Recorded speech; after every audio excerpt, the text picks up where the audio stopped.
देश के सत्ताधारियों के अंदर की मस्ती, धर्मांधता, इसके पीछे मूल कारण है कि कोई ताकतवर विपक्ष इनके सामने खड़ा नहीं है। आज तक हम जिन पार्टियों को भाजपा का विरोधी मानकर साथ दे रहे थे, उन पार्टियों के अंदर भाजपा के खिलाफ लड़ने और खड़े रहने का साहस नहीं रहा। लड़ने का साहस उनके पास होता है जिनका चरित्र और किरदार और कैरेक्टर साफ सुथरा होता है।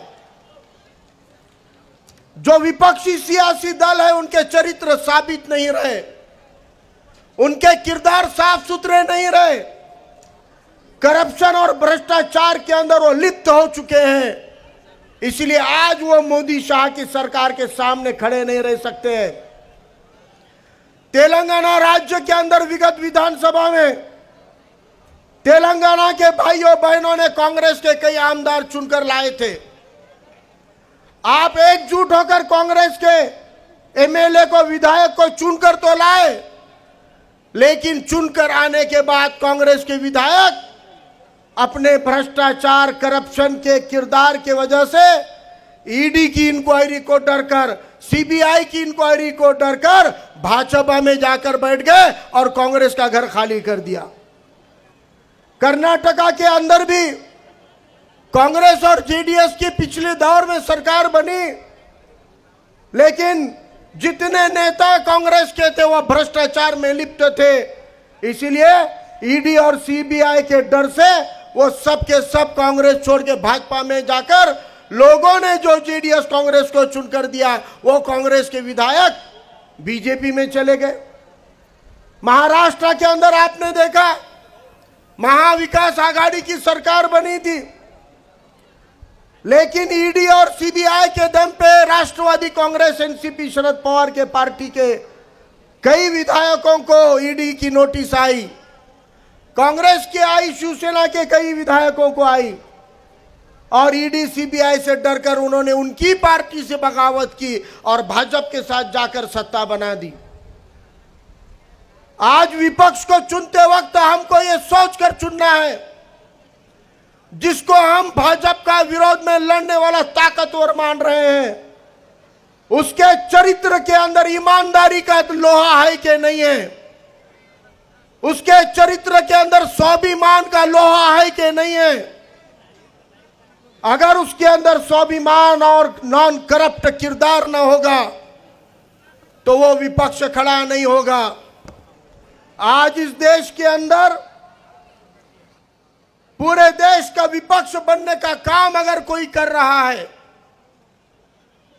आरएसएस और भाजपा की नीतियों के खिलाफ ताकत से खड़े होकर बात करने का साहस अगर कोई नेतृत्व कर सकते हैं, तो वह केवल और केवल एडवोकेट प्रकाश तथा बाला साहब अंबेडकर कर सकते हैं। बाला साहब को किसी ईडी का डर नहीं है, उन्होंने कोई करप्शन की संपत्ति जमा नहीं की, उनके किरदार के अंदर ईमानदारी का लोहा है, क्योंकि किसी पद, प्रतिष्ठा और मंत्री पद के लिए उन्होंने समझौता नहीं किया। एक ऐसे स्वच्छ चरित्र का ईमानदार नेता ही विपक्ष को एक ताकत दे सकता है, और वो ताकत खड़ा करने का काम रिपब्लिकन पार्टी ऑफ इंडिया के माध्यम से देश भर के विभिन्न राज्य के अंदर एक नया विकल्प खड़ा करने का काम अली जनाब प्रकाश तथा बाला साहब अंबेडकर जी के मार्गदर्शन में हो रहा है।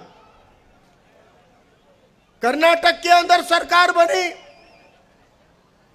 एक विपक्ष आना चाहिए, भाजपा ने हारना चाहिए, इसीलिए बाला साहब अंबेडकर जी ने महीनों पहले जाकर वहां जेडीएस को समझाया, कांग्रेस के नेताओं को आगाह किया, अन्य विपक्षी दलों को कहा कि भाई आप अपना अपना कोटा लेकर लड़ो, पूरे प्रदेश में आप कमजोर मत बनो।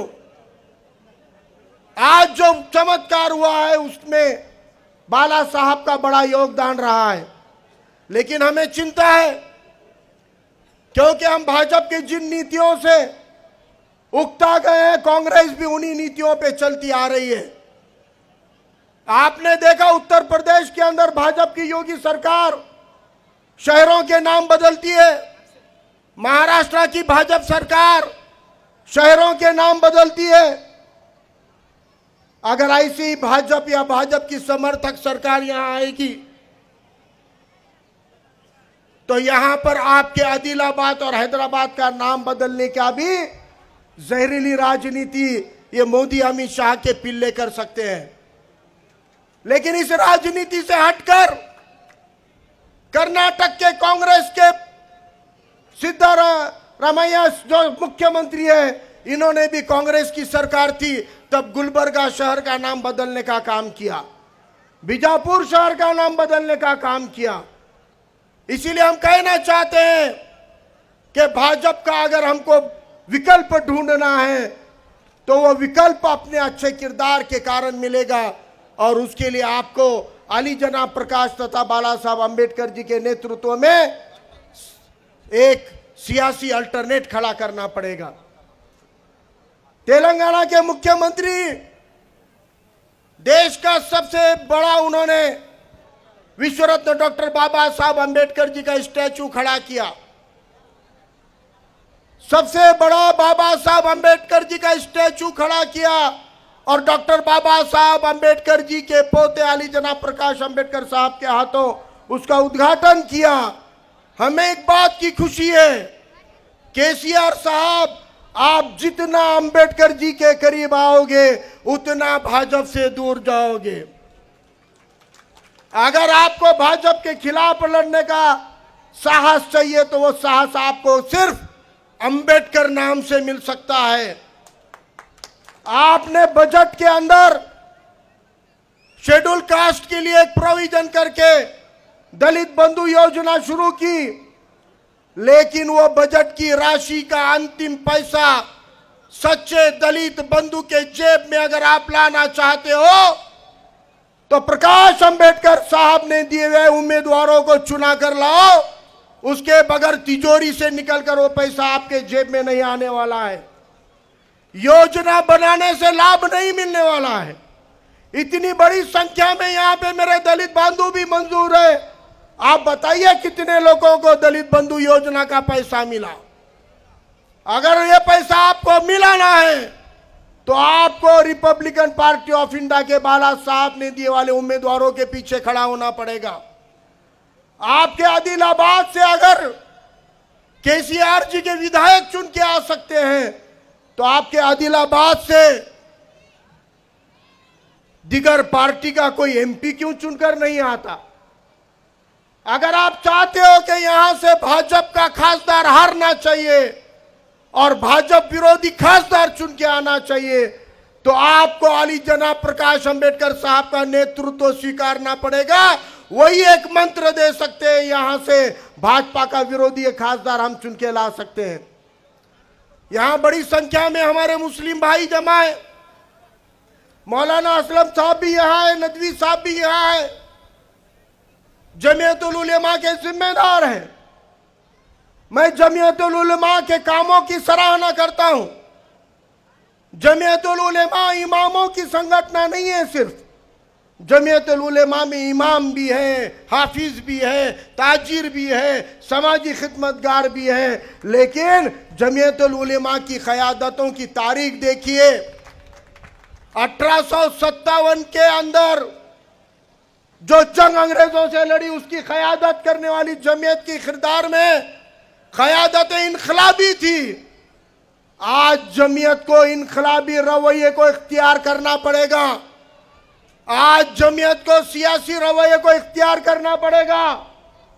मौलाना साहब हिम्मत जुटाइए और जमीयत का जोड़ रिपब्लिकन पार्टी के साथ जोड़कर प्रकाश अंबेडकर साहब की क़यादत में हम वो इनकलाब फिर खड़ा कर सकते हैं।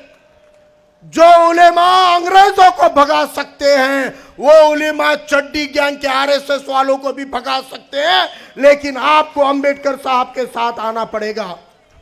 अखलाक के जैसे जुल्म को रोकना चाहते हो, मॉब लिंचिंग जैसे जुल्म को रोकना चाहते हो तो अपने गोश्त के अंदर मजबूत हड्डी का काम अंबेडकरवादी मिशन कर सकता है और जमीयत और अंबेडकरवादी एक हो जाएं, इस मुल्क के अंदर हम अपने सेक्युलर हिंदू भाइयों को, हम सेक्युलर बीसी भाइयों को साथ लेकर परिवर्तन ला सकते हैं।